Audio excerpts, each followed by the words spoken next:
नमस्कार, स्वागत है आप सभी विद्यार्थियों का आपके अपने YouTube प्लेटफॉर्म उदय एजुकेशन में। विद्यार्थियों से बात करेंगे अर्धवार्षिक और वार्षिक परीक्षा 2022-23 की दृष्टि से इम्पोर्टेंट कक्षा 8 के सामाजिक विज्ञान के पेपर के बारे में, जो कि आपके आने वाले अर्धवार्षिक और वार्षिक परीक्षा की दृष्टि से वेरी वेरी मोस्ट इम्पोर्टेंट रहने वाला है। तो आप सभी विद्यार्थियों से निवेदन रहेगा, वीडियो को अंत तक देखिएगा, वीडियो को लाइक कर दीजिएगा।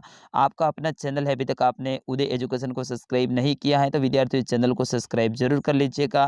आपके बोर्ड की पूरी तैयारी इसी चैनल पे करवाई जाएगी। पिछले साल भी हमारी तैयारी के द्वारा लाखों विद्यार्थी हैं वो अच्छे अंकों के साथ में पास हुए थे, तो इस बार भी आपको अच्छे से अच्छी तैयारी करवाई जाएगी।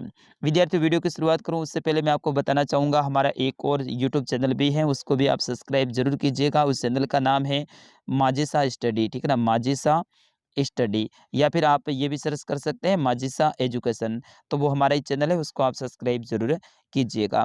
विद्यार्थियों, ये पेपर आपको डाउनलोड करने के लिए भी मिलने वाला है, तो आप वीडियो को पूरा का पूरा देखिएगा। बीच में मैं कहीं पे भी बता सकता हूँ कि कैसे आपको डाउनलोड करना है। देखिए, पहला प्रश्न, सही विकल्प का चुनाव करें, यानी इसके अंतर्गत आपके अवसाद वाले प्रश्न आने वाले हैं। कुल 4 या फिर 5 प्रश्न रहने वाले हैं। इसमें पहला प्रश्न देखिए, संविधान सभा के अध्यक्ष थे जवाहरलाल नेहरू, ऑप्शन ब है भीमराव अम्बेडकर, ऑप्शन स है सरदार वल्लभ भाई पटेल और ऑप्शन द है डॉक्टर राजेंद्र प्रसाद। तो विद्यार्थियों, संविधान सभा के जो अध्यक्ष हैं डॉक्टर राजेंद्र प्रसाद थे, तो ऑप्शन नंबर द रहेगा इसका सही उत्तर।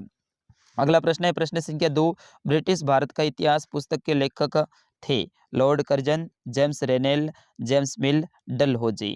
तो विद्यार्थियों, ब्रिटिश भारत का इतिहास यानी ए हिस्ट्री ऑफ ब्रिटिश इंडिया, इस पुस्तक के जो लेखक हैं वो जेम्स मिल थे, तो ऑप्शन नंबर स रहेगा इसका सही आंसर। अगला प्रश्न है विद्यार्थियों, अगर आपको आंसर आता है तो आप भी कमेंट में लिख सकते हैं ताकि आपकी तैयारी की भी जांच यहाँ पे हो जाए।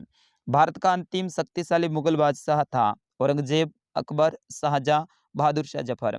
तो विद्यार्थियों, भारत का अंतिम मुगल शक्तिशाली बादशाह की बात हो रही है, तो आपका ऑप्शन नंबर अ रहेगा सही उत्तर, औरंगजेब था, ठीक है ना। ऑप्शन नंबर अ रहेगा इसका सही आंसर। बाकी डायरेक्ट अगर पूछ लिया जाए कि मुगलों का अंतिम बादशाह कौन था, तो बहादुर शाह जफर थे, ठीक है ना। मुगलों के अंतिम बादशाह तो बहादुर शाह जफर थे, लेकिन जब शक्तिशाली की बात आ जाए तो औरंगजेब हो जाएगा, क्योंकि इनके बाद में जितने भी शासक आए हैं वो इतने शक्तिशाली नहीं थे। अगला प्रश्न है कि निम्न में से ऊर्जा का परंपरागत स्रोत हैं कोयला, पेट्रोलियम, प्राकृतिक गैस, उपयुक्त सभी। तो विद्यार्थियों, परंपरागत की बात हो रही है तो इसमें आपका उपयुक्त सभी हो जाएगा। ऑप्शन नंबर द रहेगा इसका सही उत्तर। अगला प्रश्न, प्रश्न संख्या 2, रिक्त स्थान की पूर्ति करें, यानी खाली जगह को भरना है। विद्यार्थियों, ये पेपर आपके लिए वेरी वेरी मोस्ट इंपॉर्टेंट रहने वाला है, तो सभी विद्यार्थी इस पेपर को अंत तक देखेंगे। जिसने अंत तक नहीं देखा वो बाद में पछताएंगे। चलिए, पहली खाली जगह देखिए, समानता का अधिकार एक खाली जगह अधिकार है, तो समानता का अधिकार एक मौलिक अधिकार है, तो इसमें आपको लिखना है मौलिक, ठीक है ना, मौलिक। दूसरी खाली जगह देखिए, विधायिका में हमारे प्रतिनिधि होते हैं, तो विधायिका में हमारे जो निर्वाचित है ना वो प्रतिनिधि होते हैं, तो यहाँ पे हो जाएगा आपका निर्वाचित, ठीक है ना, निर्वाचित प्रतिनिधि। अगला है कि भारतीय संविधान में की व्यवस्था की गई है, तो भारतीय संविधान में मौलिक अधिकारों की व्यवस्था की गई है, तो यहाँ पे भी मौलिक, फिर उसके बाद में अधिकारों की, ठीक है ना, ये भी आपको लिखना है अधिकारों की व्यवस्था की गई है। अगला है लास्ट खाली जगह है कि हैदर अली और टीपू सुल्तान के शासक थे, तो हैदर अली और टीपू सुल्तान बिल्कुल विद्यार्थियों आपको पता होगा शेर ए मैसूर के नाम से फेमस है, तो मैसूर के शासक थे, ठीक है ना, मैसूर। इसमें आपका सही आंसर क्या हो जाएगा, मैसूर। जिन भी विद्यार्थियों ने अपने पेपर में मैसूर किया था उन सभी का सही उत्तर था। मैं थोड़ा सा कलर चेंज कर लेता हूँ, ओके। अगला प्रश्न देखिए, धर्मनिरपेक्षता क्या है, धर्मनिरपेक्षता क्या है। तो राज्य को धर्म से अलग रखने की जो अवधारणा है उसे धर्मनिरपेक्षता कहते हैं। राज्य किसी भी धर्म को विशेष मान्यता नहीं देता है, राज्य की नज़र में सभी धर्म हैं वो सम्मान माने जाते हैं, राज्य का अपना कोई धर्म नहीं होता है, तो उसे कहते हैं धर्मनिरपेक्षता।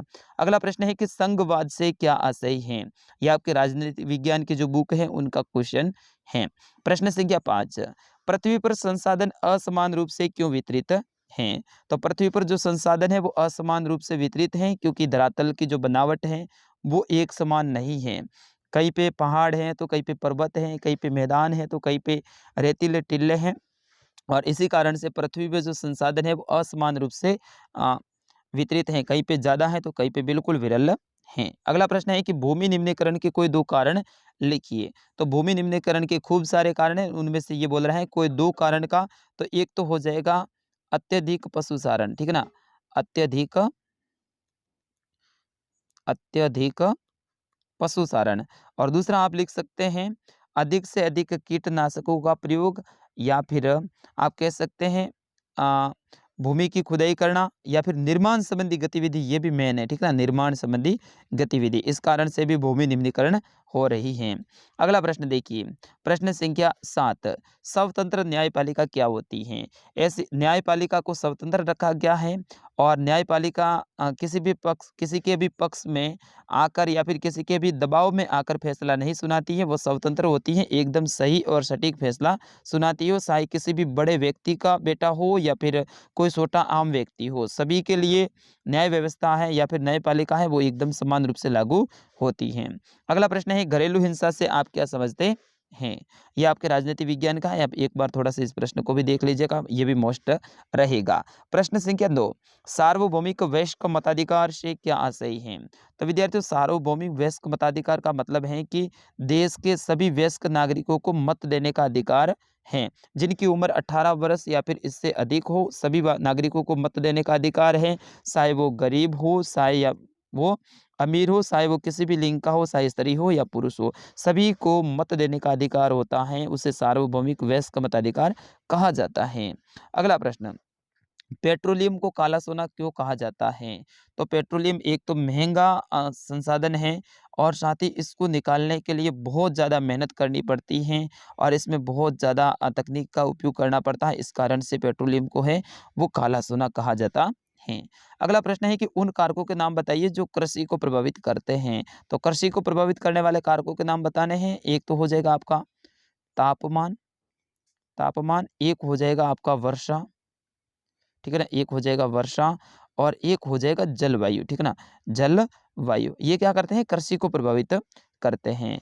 अगला प्रश्न है प्रश्न संख्या 12, अंग्रेजों ने सरकारी दस्तावेजों को किस तरह सुरक्षित रखा? तो अंग्रेजों ने सरकारी दस्तावेजों को अपने सरकारी अभिलेखा कक्ष बनवाए, हर एक दफ्तर के पास में अभिलेख कक्ष बनाए, और उसके अंदर सरकारी दस्तावेजों को सुरक्षित रखा। अगला प्रश्न है कि स्थानांतरित कृषि या फिर कृषि किसे कहते हैं? ऐसी कृषि जो कि किसी जंगल के एक भाग को काट के वहाँ पे उस जंगल को जलाकर राख को जमीन के अंदर मिलाकर वहाँ पे खेती की जाती है। जब तक भूमि के अंदर उर्वरक क्षमता होती है लगभग 3-4 साल तक, तब तक वहाँ पे खेती करते हैं। जैसे ही भूमि के अंदर उर्वरक क्षमता समाप्त हो जाती है तो उस खेत को छोड़ के कोई नई जगह पे चले जाते हैं, और नई जगह पे जाने के बाद में फिर से ऐसे जंगल को काटते हैं, फिर से उनको जलाते हैं, जलाने के बाद में राख को फिर से मिट्टी के अंदर मिलाते हैं और वहाँ पे खेती करते हैं। इस तरह से घूम-घूम के जो खेती करते हैं उसे झूम खेती या फिर स्थानांतरित कृषि कहा जाता है। अगला प्रश्न, प्रश्न संख्या 14, दीकुओं से आदिवासियों के गुस्से के क्या कारण थे?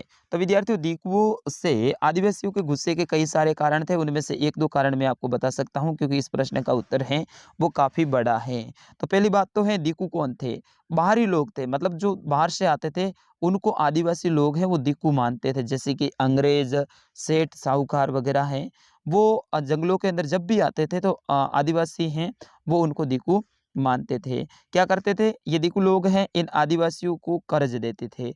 कर्ज देने के बाद में इनसे है ना ज़बरदस्ती बहुत ज़्यादा काम करवाते थे, और ऐसा कर्ज देते थे कि ये इनका जो दीकुओं का जो कर्ज है वो आदिवासियों से कभी पूरा ही नहीं होता था, और उनकी स्थिति प्रतिदिन है वो दयनीय होती जा रही थी। इस कारण से उनको लगता था कि भई ये अपने जो ऐसी स्थिति हुई है इन दीकुओं के कारण, यानी इन बाहरी लोगों के कारण हुई है। ठीक है ना? और नया वन कानून आ गया था, उस कारण से इन आदिवासियों को इन दीकुओं ने यानी इन अंग्रेजों ने अपने जो पैतृक जंगल है वहाँ से इनको बाहर निकाल दिया था। दूसरा कारण ये था, ठीक है ना? और भी कई सारे कारण थे, इसका उत्तर बड़ा है तो मैंने पहले ही कहा कि मैं पूरा नहीं बता पाऊँगा। अगला प्रश्न, प्रश्न संख्या 15, सिपाहियों को नए कारतूसों पर क्यों ऐतराज़ था? तो सिपाहियों को नए कारतूसों के ऊपर ऐतराज़ इसीलिए था क्योंकि उनको बताया गया था कि जो कारतूस होते हैं उनको खोलने के लिए ऊपर एक लेप लगाया जाता है या फिर एक पट्टी लगाई जाती है, और इन सिपाहियों को ऐसा कहा गया था कि इनके ऊपर जो पट्टी है या फिर लेप है वो गाय और सूअर की चर्बी का बना हुआ हैं।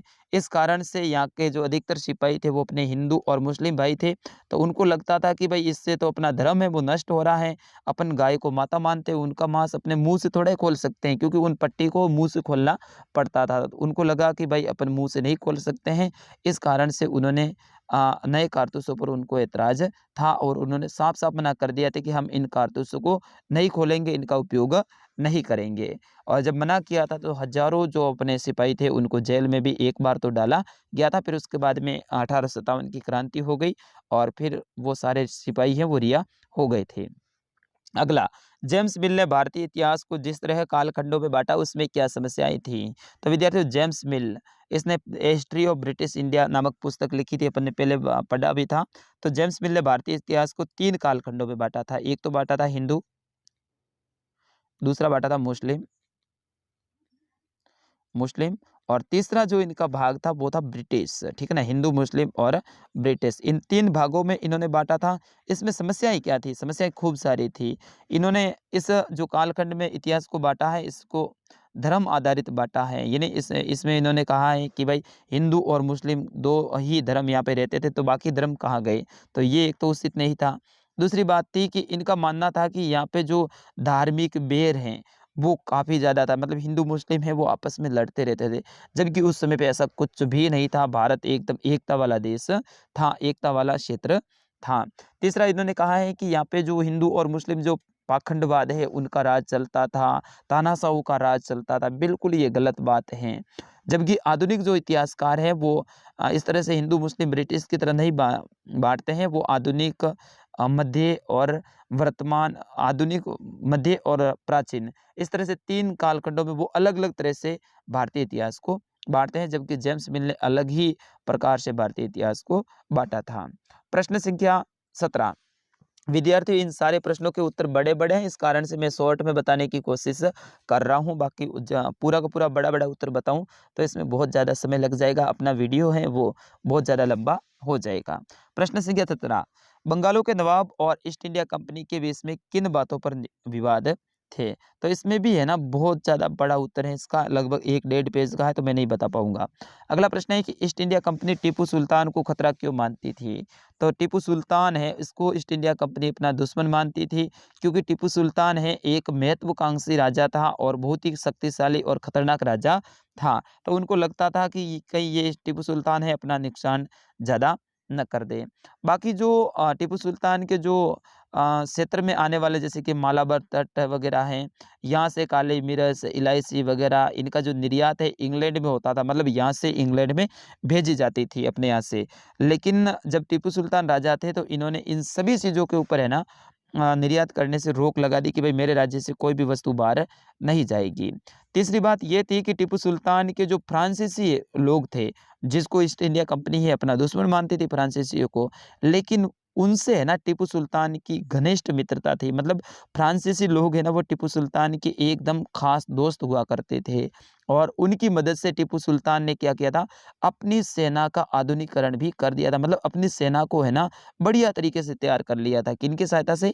फ्रांसीसी व्यापारियों की सहायता से। इसीलिए ईस्ट इंडिया कंपनी को लगता था कि भाई ये शासक है ना बहुत खतरनाक है और अपने लिए ये खतरा है और अपन को यहाँ से भगा देंगे। इसलिए east India company Tipu Sultan को अपना खतरा मानती थी। तो इसका भी उत्तर विद्यार्थियों बड़ा है, थोड़ा सा आप घर जाके भी देख लीजिएगा आराम से पासबुक में। अगला देखिए, प्रश्न संख्या 19, निम्न में अंतर स्पष्ट कीजिए। यानी आपको अंतर स्पष्ट करना है धात्विक खनिज और अधात्विक खनिज। अगर ये नहीं आता है तो लो और अलो खनिज के अंदर ऊपर आपको अंतर स्पष्ट करना है। मेरे हिसाब से ये बेस्ट रहेगा धात्विक और अधात्विक। धात्विक खनिज वे खनिज होते हैं जिनके अंदर धातु के अंश पाए जाते हैं और धात्विक खनिज है वो विद्युत और ऊष्मा के सुचालक होते हैं। अधात्विक खनिज वे होते हैं जिसके अंदर धातु के अंश नहीं पाए जाते हैं और ये ऊष्मा और विद्युत के कुचालक होते हैं या फिर चालक नहीं होते हैं। क्यों? क्योंकि इनके अंदर हैं वो धातु के अंश नहीं पाए जाते हैं।